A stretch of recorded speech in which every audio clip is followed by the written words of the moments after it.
5 things you didn't know about Caiaphas Ossuary.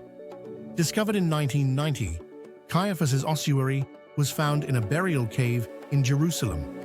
The cave contained 12 ossuaries, with one inscribed Joseph, son of Caiaphas, believed to be the high priest from the New Testament.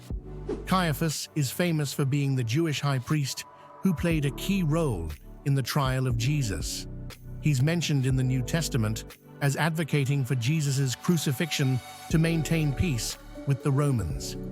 Caiaphas' ossuary is highly decorated, carved with intricate designs, indicating the wealth and status of the person buried within. This suggests that Caiaphas, as high priest, was a powerful and influential figure.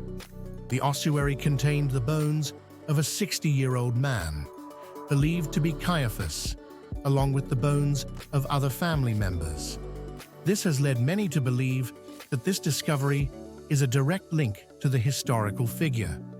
While many scholars believe the ossuary belongs to the Caiaphas mentioned in the Bible, some debate remains about whether it is definitively his, due to the commonality of names like Joseph and Caiaphas in that era.